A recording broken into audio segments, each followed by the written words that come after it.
conversar hoje sobre um tema muito interessante que diz respeito a o vendedor poder responder por obrigações do imóvel após a emissão na posse. Parece uma loucura isso, né?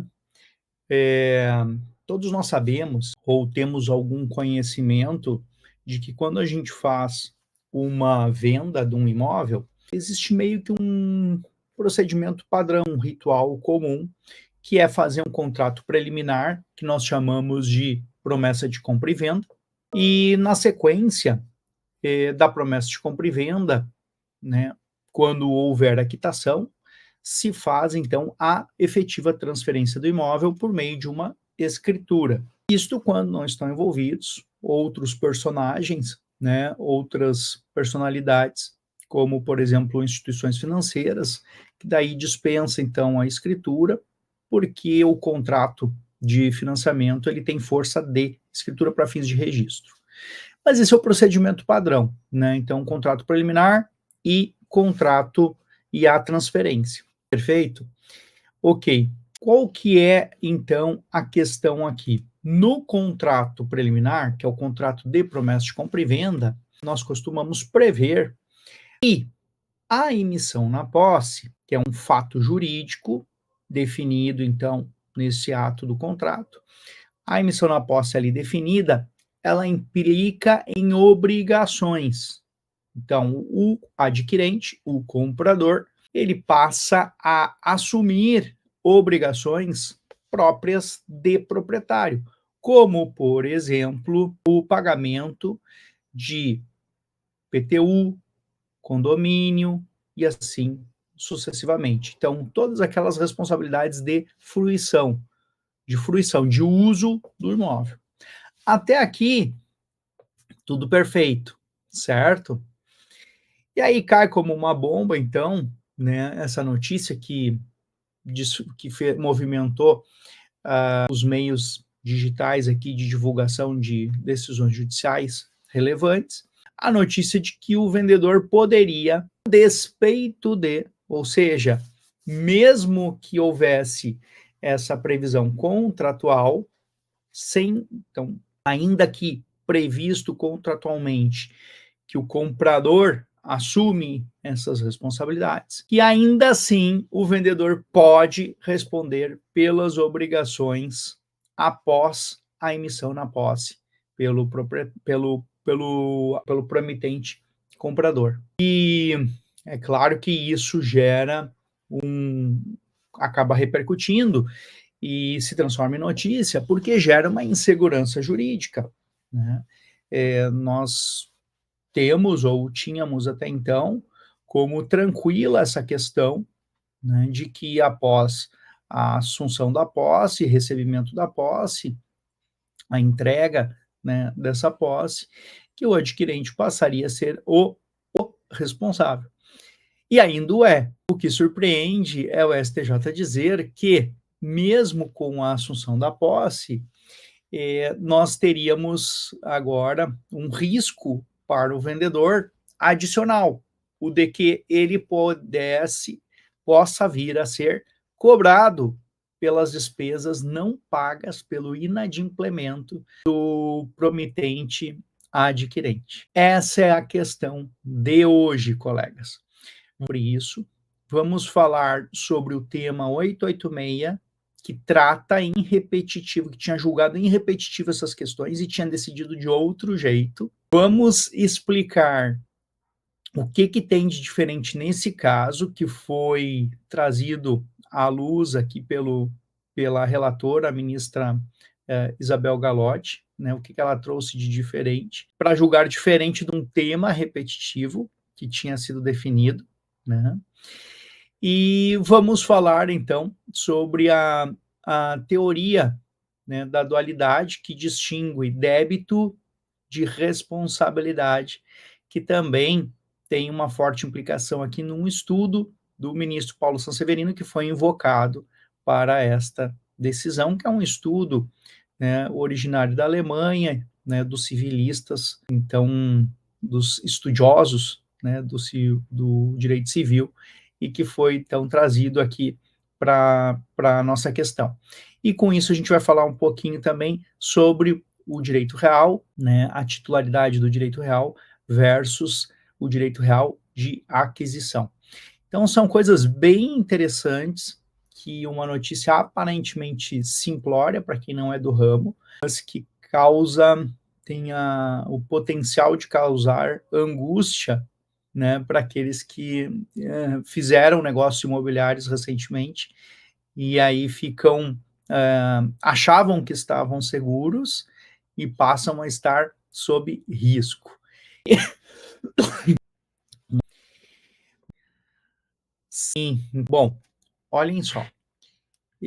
Vamos começar, vou propor para vocês, né, a leitura do tema 886, que eu sei que não é muito difundido, às vezes ele não é muito conhecido, né, por nós advogados e mesmo quem é do ramo dos negócios imobiliários não conhece muito bem, né, nunca ouviu falar sobre esse tema, tá?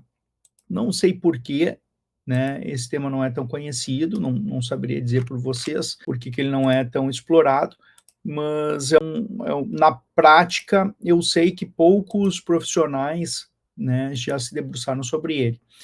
Eu até tenho no nosso curso uma aula que trata sobre isso, né, quando a gente fala dos riscos e dos procedimentos, então, de cautela que a gente deve adotar, né?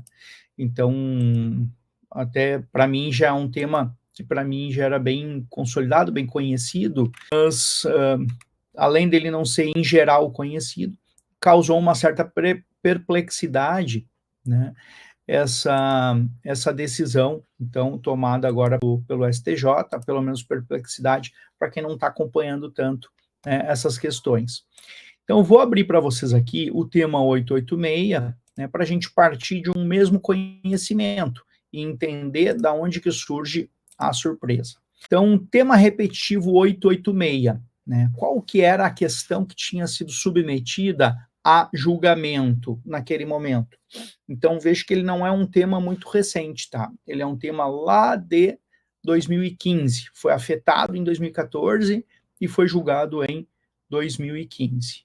Tá? O relator do caso à época foi o ministro Luiz Felipe Salomão, um ministro bem ativo, né, muito produtivo, produz muita jurisprudência boa, né, de qualidade no STJ. Perdão. Então, a questão submetida a julgamento é a seguinte: controvérsia sobre quem tem legitimidade, vendedor ou adquirente, para responder por dívidas condominiais na hipótese de alienação da unidade, notadamente quando se tratar de compromisso de compra e venda não levada a registro. Então, o problema é quando a promessa de compra e venda não foi levada a registro. Essa é a grande questão, certo? Que foi julgada aqui. Qual que foi a tese firmada? Bom, essa tese firmada, ela criou três subteses, tá? A, B e a C. Então, vamos ler a resposta para a questão que tinha sido submetida a julgamento, né? Qual foi a resposta que foi dada? Letra A. O que define a responsabilidade pelo pagamento das obrigações condominiais não é o registro do compromisso de venda e compra, mas a relação jurídica material com o imóvel, representada pela emissão na posse, pelo promissário comprador e pela ciência inequívoca do condomínio acerca da transação. Então, veja, o STJ tinha dito que o que definia a questão era a emissão na posse, ou seja, quem está usando o condomínio tem que pagar. Não é lógico? Normal, né? Então, quem está usando o condomínio é o responsável pelo seu pagamento. Ponto. É isto. Não é o registro no registro de imóveis que define isso. Então, a relação material, quando diz relação material, é quem usa paga pelos serviços, certo? Então, até aqui era o que nós tínhamos como o certo, o normal, né, e o justo. Bacana? Conforme o direito. Pois bem, na letra B, o STJ diz assim, ó, havendo compromisso de compra e venda não levado a registro, a responsabilidade pelas despesas de condomínio pode recair tanto sobre o promitente vendedor quanto sobre o promissário comprador. Então, aqui está falando da dívida. Então, olha só, o A fala da responsabilidade, né, pelo pagamento. E no B, ele fala do débito. Já começando, já estou plantando aqui a sementinha da teoria dualista, que foi adotada, então, pelo STJ em dado momento, que separa débito de responsabilidade pelo pagamento. Olhem só que interessante, uma coisa é o débito, outra coisa é a responsabilidade pelo seu pagamento, que pode implicar em... Vamos lá, então. Então, havendo um compromisso que não foi levado a registro, a responsabilidade pelas despesas pode recair tanto sobre o promitente vendedor quanto sobre o promissário comprador, dependendo das circunstâncias de cada caso concreto. É interessante que eles criaram aqui o STJ costuma fazer isso, está em diversos precedentes. Ele diz, ressalvado o caso concreto, que pode alterar as premissas do que a gente está julgando nesse momento.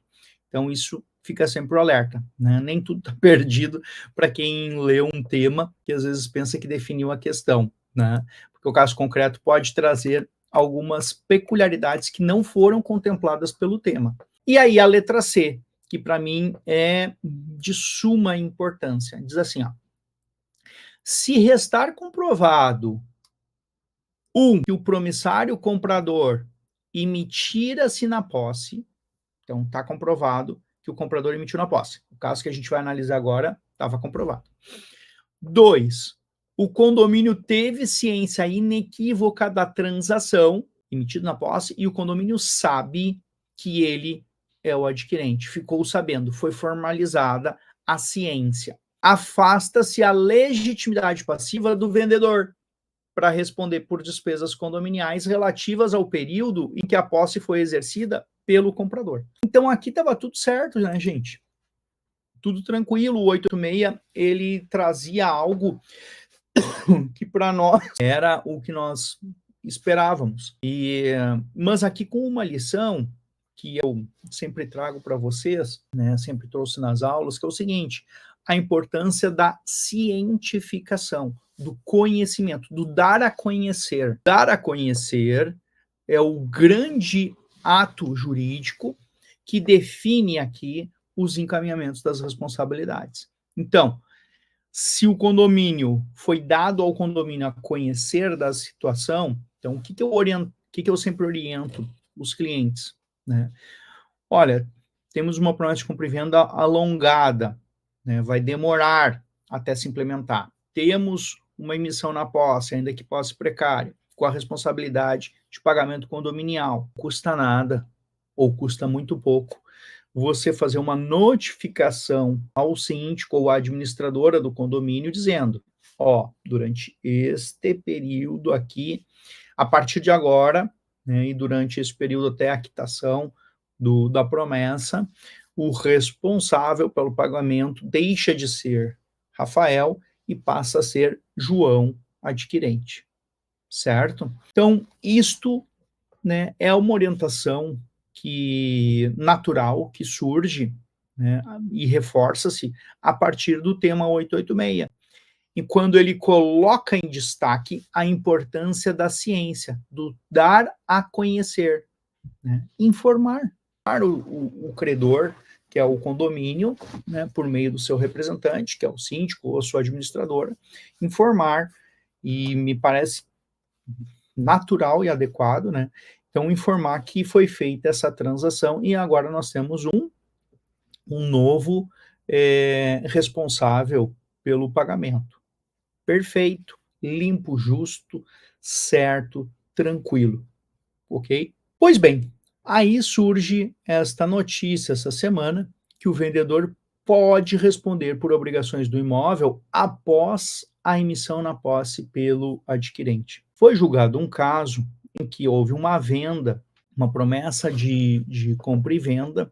Eu vou falar aproximadamente os anos que eu não decorei tão bem, tá, pessoal? Mas, se não me engano, foi em 1985 e os compradores entraram em 1986, tá? E ficaram, não, se não me engano, foi de 87 a 96 e ficaram de 87 a 96 sem pagar o condomínio. O vendedor era uma companhia de habitação de Curitiba, tá? Então, esse era o promitente vendedor. O promitente comprador era um casal que adquiriu e ficou por 9 anos sem pagar condomínio. O que surpreendeu neste caso? Neste caso, foi reconhecida a dívida, né, a dívida, como implicando, né, ou seja, como trazendo como responsável por responder a este pagamento a companhia de habitação, que era ainda a titular registral do imóvel, né? Ou seja, ela possuía o título de proprietária, né? O título de direito real ainda estava consigo, com esta companhia de habitação. E isto surpreendeu a todos, porque imaginem, 9 anos de não pagamento de condomínio, ainda que seja um condomínio baixo, ainda que eventualmente, por hipótese, porque eu não examinei isso, fosse um condomínio popular com um custo baixo, né, 9 anos de inadimplemento, com IGPM, com 12% ao ano, que eram os critérios da época de atualização de dívida. Décadas depois, certamente gera uma bola de neve de um débito significativo e importante, né, que traz aí uma preocupação muito grande para esta proprietária, que sofreu, então, né, esse envolvimento, então, processual, e para todos os proprietários, né, registrais que ainda existem pelo país afora, que seguem com o seu nome vinculado, então, à responsabilidade, né, imobiliária, a responsabilidade, então, pelo imóvel. Imaginem quantos proprietários, né, que são proprietários registrais meramente formais, mas que não têm mais o seu imóvel, né, não são mais os titulares do direito real aquisitivo, o direito real aquisitivo já foi transmitido a outra pessoa. Quantas pessoas não se preocupam com isso? Então, você ainda figura como dono quando pensava que não tinha mais nenhuma relação com esse imóvel. E o STJ, de fato, né, na pena da ministra Galotti, decidiu que a companhia responderia sim por esta dívida. Vou passar para vocês o número do recurso especial e agora eu vou examinar com vocês o que levou a essa alteração de entendimento que a relatora chamou de interpretação sobre o tema 86, tá?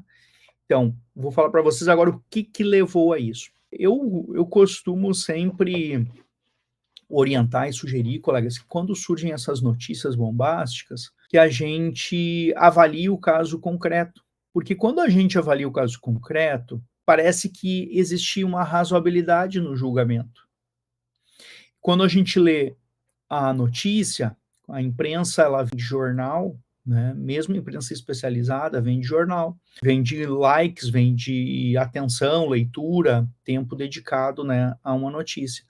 Então, a notícia, normalmente, ela não vem bem divulgada e pode gerar equívocos na hora da gente fazer um exame mais técnico jurídico, como em geral a imprensa faz, né? E aqui, no meu sentir, na minha opinião, não é diferente. Me parece que o anúncio ele se descola bastante quando a gente examina o que foi julgado. Vocês já vão entender isso, eu já vou explicar direitinho, né? Por que me parece que se descolam as duas coisas. Vejam o seguinte, tá? O recurso especial que foi julgado, anotem aí para fins de estudo, tá? Foi o recurso especial 1.910.280, tá? então do Paraná, né, conforme eu já tinha alertado, né, então ali da Companhia de Curitiba. Ele foi julgado em 3 de abril de 2025, certo? Então, 1.910.280, né, que foi julgado, então, né, agora, 3 de abril de 2025. Gente, olha só como as coisas são curiosas quando a gente vai observar o caso concreto, né? O que ocorreu? O que ocorreu no caso concreto? Condomínio estava ciente de que o casal era o adquirente, sabia da transação. O condomínio tinha ciência da posse, da emissão na posse. Então, perfeitamente cumprido os requisitos do tema 886. O que o condomínio fez? Ação de cobrança contra o casal. Tranquilo. Julgamento procedente. Tudo certo. Tudo dentro daquilo que estava definido, inclusive no contrato de promessa de compra e venda, tudo no caderninho, tudo certinho, conforme manda o figurino, certo? Não há nenhuma mudança, nenhuma distinção aqui.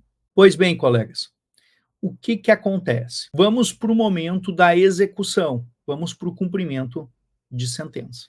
No momento do cumprimento de sentença, não tem dinheiro nas contas para pagar a condenação. Então, tenta-se lá os atos de cobrança próprios do cumprimento de sentença, não se localiza dinheiro, não se localiza nada.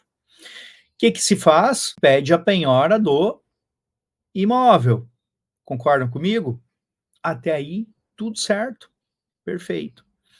Então, o imóvel vai ser penhorado para pagar de forma justa, né, as contribuições para com os demais condôminos, porque, afinal de contas, todos são proprietários e todos têm responsabilidade em partilhar, né, as despesas condominiais. Bacana? Tudo tranquilo, né? Ocorre que, durante o cumprimento de sentença e a realização da penhora, quando vai se fazer a penhora, quem é o titular registral do imóvel? A companhia de habitação. O que o juiz faz? Intima a companhia de habitação de forma correta, né? Dá ciência, né? O termo certo seria até citação. Ele cita, então, a companhia de habitação do cumprimento para que ela tome ciência, né, da penhora, já que ainda está no seu nome. E o que a companhia faz? A companhia impugna essa penhora, dizendo o seguinte, né, eu não sou parte legítima para figurar neste cumprimento de sentença, até porque não participei da ação de conhecimento, e com base no tema 886 do STJ, ele diz, estão aqui todos os requisitos, né? Quem responde são os compradores. O imóvel está em meu nome, logo eu não respondo por isso. Bom, aí, colegas, vocês já entenderam que a coisa ganha outro contexto, né? A questão ganha um outro contexto. Agora nós já passamos a nos posicionar aqui pensando, né, na coerência do direito, na justiça, né, da cobrança e do direito dos demais condôminos, né, nós já começamos a pensar sobre isso e pensar do absurdo que seria o seguinte: nós teríamos então, na ausência do registro da promessa de compra e venda, ou seja, na ausência da transferência do imóvel, nós teríamos então um tipo de condômino que estaria blindado contra a inadimplência. Blindado em que sentido? Blindado no sentido de que, diferente dos demais proprietários, ele seria o único cujo imóvel não poderia ser penhorado. Não estou aqui falando ainda de direito propriamente dito, mas estou falando, sim, da coerência jurídica, né, ou da incoerência jurídica que esse caso concreto produziria. Vocês concordam comigo que agora ficou diferente? Vocês concordam comigo que a chamada, o vendedor pode responder por obrigações do imóvel após a emissão na posse, ela está descolada da lógica do caso concreto? Parece muito mais grave do que o caso concreto? Bom, se vocês concordam comigo, né, eu tenho para dizer o seguinte para vocês. Eu tenho muito receio, né, dessas chamadas, porque não fica só no âmbito da imprensa, tá? Esses casos concretos que geram interpretações alternativas, eles também têm uma tendência perigosa, né, de produzir jurisprudência de má qualidade para o futuro. O que eu quero dizer com isso? Existe sim, diante dos argumentos que foram utilizados aqui nesse julgamento, existe sim um risco maior. E eu já vou dizer para vocês o que é. Neste caso, o que o STJ disse? E com o que eu concordo totalmente. O STJ disse o seguinte: olha, o nosso tema meio ok, foi bem julgado e tal, mas até mesmo lá no tema 86, que definiu, né, essas condições de responsabilização de que responde pela dívida, né, quem responde pela dívida é o usuário, é quem está usando o condomínio, né, então tudo certinho, isso segue mantido. Mas o STJ nesse julgamento é o seguinte: olha, isto lá atrás, quando nós julgamos, não afastou a penhora do bem que gerou a dívida. Isso é outra coisa. Isso invoca também aquele adágio, aquele conhecimento, né, aquela cláusula jurídica conhecida de todas, que são as dívidas propter rem, ou seja, as dívidas do bem e não decorrentes de uma relação meramente obrigacional. Aí eu concordo em gênero, número e grau com o STJ no seguinte sentido: de fato, um acordo obrigacional, né, que é o acordo da promessa de compra e venda que a companhia de habitação fez com estes adquirentes, esse ajuste de natureza obrigacional que eles fizeram, não faria sentido nenhum que ele alterasse a relação do débito inerente ao direito real. Não faria sentido nenhum. Eu não posso, por relação contratual, né, descolar que o imóvel responde pelas dívidas que ele mesmo gera. Vocês concordam que não faz sentido nenhum? Então é evidente que este caso concreto, não faz sentido algum você pleitear, né, o cancelamento da penhora do imóvel que está gerando a dívida. Só que aqui, colegas, aqui é uma decisão simples, tranquila, normal, comum, né, do direito brasileiro há muitas décadas, a de que o imóvel ele responde pelas suas dívidas. São as dívidas da coisa, propter rem. Perfeito. E aí se mantém a penhora, certo? Não há problema algum nisto. Qual que é o problema que surge? São os ruídos. Eu queria fazer uma observação crítica aqui, colegas, a forma de comunicação, né, do caso, no seguinte sentido. Para mim é até estranho, tá? Para mim soa, inclusive, estranho, que a companhia de habitação venha a se insurgir contra a penhora do bem que ela vendeu para o casal. Claro que eu não entrei na defesa para entender qual é o contexto, mas eu posso supor algumas coisas aqui para fins didáticos, né? Para fins estritamente didáticos, eu posso supor algumas coisas. Imaginemos que esse contrato de promessa de compra e venda tenha sido feito em 240 parcelas. Essas companhias de habitação têm a tendência de fazer parcelas pequenininhas para facilitar a habitação das pessoas. E 9 anos de ausência de pagamento condominial estaria dentro, então, dos 20 anos, né, de pagamento que teria para aquisição. Então, ela poderia estar preocupada, e aqui estaria o seu interesse jurídico, né? A companhia poderia estar preocupada, é o seguinte, olha, essa é a minha garantia do meu recebimento vai ser penhorada por uma outra pessoa, eu vou ficar sem garantia do meu recebimento? Poderia, concordo? Poderia sim, né? Ela teria legitimidade para defender uma reserva desses valores, né? Acredito que sim. Dá para pensar sobre isso, cria uma complexidade a mais. Agora, não faz sentido nenhum ela se opor à penhora pelo condomínio, né? Porque se ela tem um crédito de natureza obrigacional, em decorrência, né, da venda do direito aquisitivo, e aqui eu quero fazer um destaque para vocês, colegas. Uma coisa é a titularidade do direito real, que a companhia ainda ostenta, ainda é a titularidade do direito real, que está lá no RI. Outra coisa é que ela vendeu o direito real aquisitivo. São desdobramentos do direito real. São desdobramentos do direito real.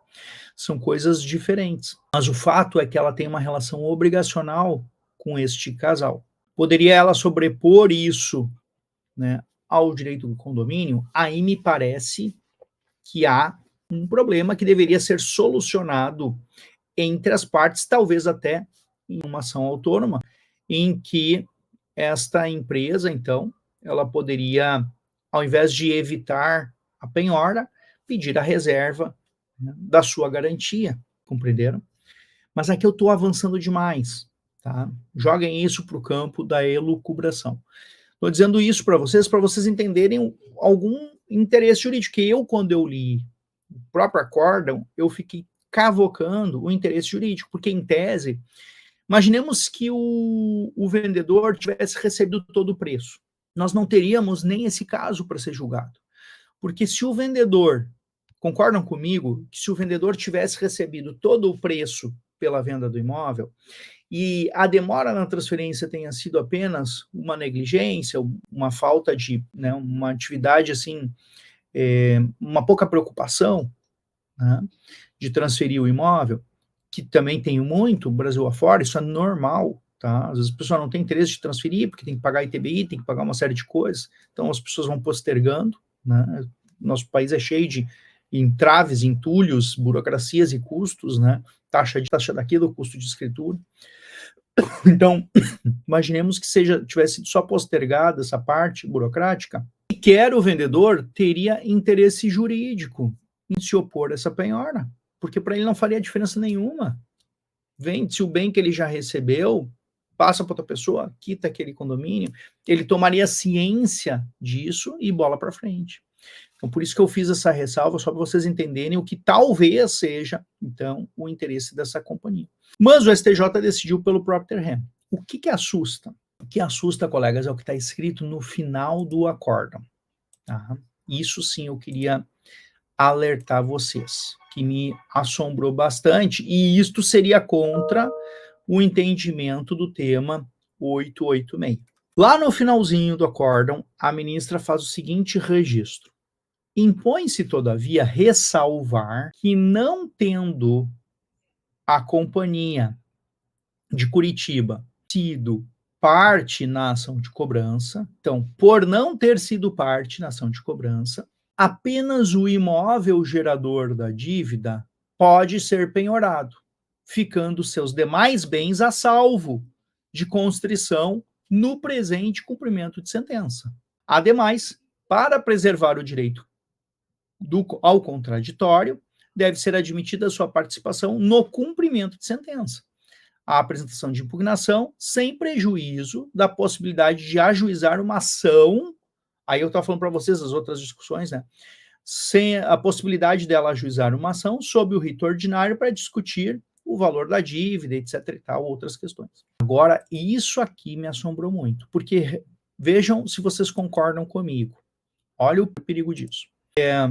Impõe-se, todavia, ressalvar que, não tendo sido parte da ação de cobrança, apenas o imóvel pode ser penhorado, ficando seus demais bens a salvo de constrição.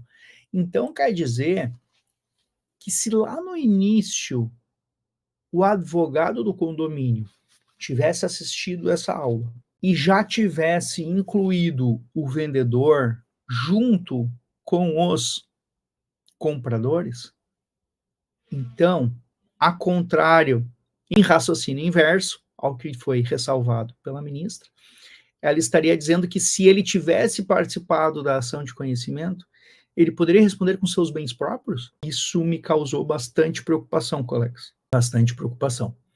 Isso aqui é um obiter dictum. O que é isso, Rafael? Isso aqui é algo que foi dito dentro desse contexto desse caso, não causa um efeito de precedente, mas fica um alerta de risco bastante grave.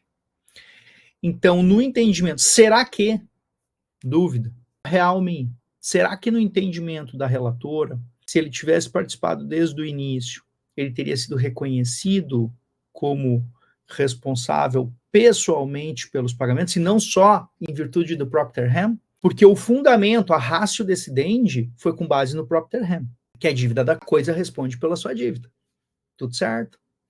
Mas lá no final ela ressalva que só porque ele não participou da relação jurídica processual inicial, que ele não responde com o resto do seu patrimônio. E aí imagina só a insegurança que isso geraria se esse obter dictum, se esse entendimento, né, fosse utilizado no futuro, porque ao invés então de você ir para a penhora, o credor poderia simplesmente pedir um basta injútil pegar, né, pega dinheiro dos proprietários já treme na base. Tá, e aí o proprietário vai ter que entrar com uma ação de regresso para conseguir, então, penhora, etc., e todo o encaminhamento para buscar o seu recurso, que ele perdeu de imediato, né, nesse cumprimento. Olha a confusão isso tem o poder de gerar. Estou dizendo que foi isso que a ministra falou? Não, não foi isso que foi julgado. Tá? Não foi isso que foi julgado. Mas o alerta é extremamente relevante. Né? Acendeu aqui a luzinha amarela para todos nós. Ela invocou, para tomar sua decisão, pessoal, uma decisão que tinha sido dada pelo ministro Paulo de Tarso, e aqui eu entro, então, né, na questão do... Deixa eu ver onde é que está aqui.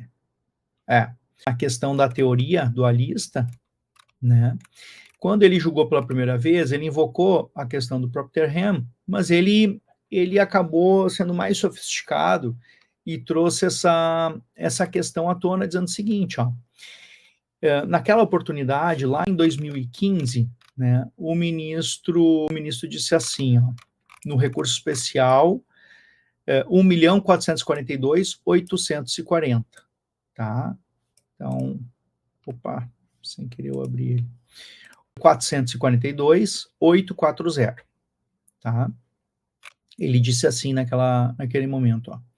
Caso se desconstituísse a penhora sobre o imóvel, a finalidade do Instituto Propter Rem, que é a conservação do objeto, seria comprometida, pois o condomínio passaria a depender da incerta possibilidade de encontrar bens penhoráveis no patrimônio do promitente comprador. Olha que interessante. Perfeito. E aí vem a teoria da dualidade. Né? Aplicando a teoria da dualidade, da obrigação, então essa teoria dualista, né, que ele trouxe lá, importado para nós, diz assim, ó, aplicando a teoria da dualidade da obrigação, o ministro ressaltou que o débito deve ser imputado a quem se beneficia dos serviços, que é o caso do tema 886. Então, quem está usando, paga. É o que o 886 diz. No caso, o promitente comprador. Porém, o vendedor não se desvincula da obrigação, mantendo-se na condição de responsável pelo pagamento da dívida enquanto mantiver a situação jurídica de proprietário do imóvel. Essa separação entre débito e responsabilidade permite uma solução mais adequada para a controvérsia, preservando a essência da obrigação Propter Rem, assinalou o relator. Colegas, vejam que tudo girou em torno da obrigação Propter Rem. Até aqui eu vou concordo em gênero, número e grau, foi sensacional, né, trazer este conhecimento, trazer essa doutrina, né, para resolver a questão de não esvaziar a responsabilidade, a proteção do patrimônio, a proteção do credor, né, quando a origem da dívida é da própria coisa. Então, até aqui, colegas, perfeito, não há o que se dizer, né? Então, a obrigação propter rem, ela deve ser, não pode ser sacrificada por um contrato particular entre as partes. Sensacional. O que me assombrou é o avanço desse obter dictum, ou seja, desse dizer a mais que foi dado no julgamento, em que a ministra ressalva que só não respondeu com patrimônio pessoal a Coab porque não tinha participado da ação principal. Aqui eu tenderia a discordar. Eu entendo que mesmo que tivesse participado da obrigação principal, ela participaria, né, mas como legitimada por ainda figurar como titular, né, do imóvel, na hipótese de o mesmo vir a ser penhorado lá no final, né, mas não para responder com seu patrimônio particular. Essa é a minha opinião.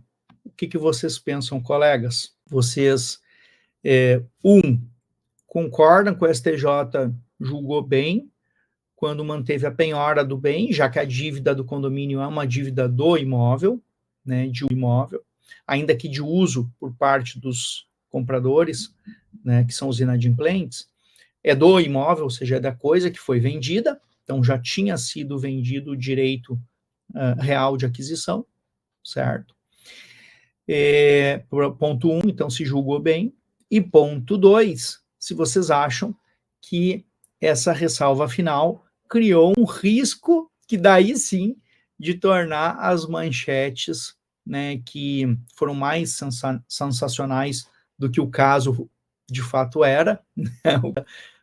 O caso concreto é comum, é normal, né?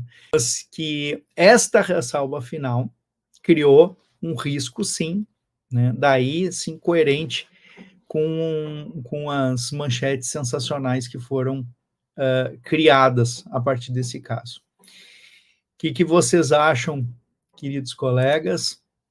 Gostaram do tema? Acharam interessante?